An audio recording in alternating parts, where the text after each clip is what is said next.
بسم الله الرحمن الرحيم سبح لله ما في السماوات وما في الأرض وهو العزيز الحكيم يا أيها الذين آمنوا لم تقولون ما لا تفعلون كبر مقتا عند الله أن تقولوا ما لا تفعلون إن الله يحب الذين يقاتلون في سبيله صفا كأنهم بنيان مرصوص وإذ قال موسى لقومه يا قوم لم تؤذونني وقد تعلمون أني رسول الله إليكم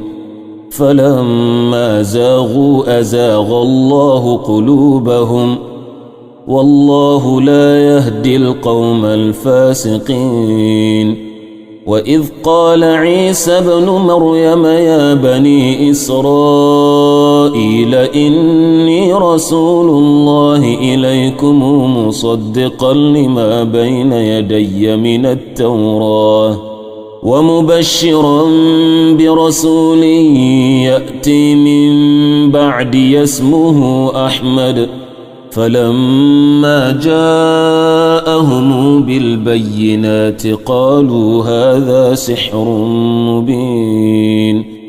ومن أظلم ممن افترى على الله الكذب وهو يدعى إلى الإسلام والله لا يهدي القوم الظالمين يريدون ليطفئوا نور الله بأفواههم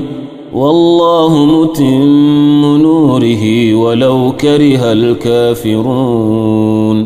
هو الذي أرسل رسوله بالهدى ودين الحق ليظهره على الدين كله ولو كره المشركون يا أيها الذين آمنوا هل أدلكم على تجارة تنجيكم من عذاب أليم تؤمنون بالله ورسوله وتجاهدون في سبيل الله بأموالكم وأنفسكم ذلكم خير لكم إن كنتم تعلمون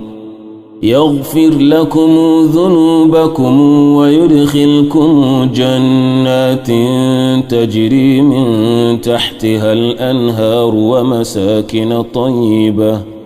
ومساكن طيبة في جنات عدن ذلك الفوز العظيم وأخرى تحبونها نصر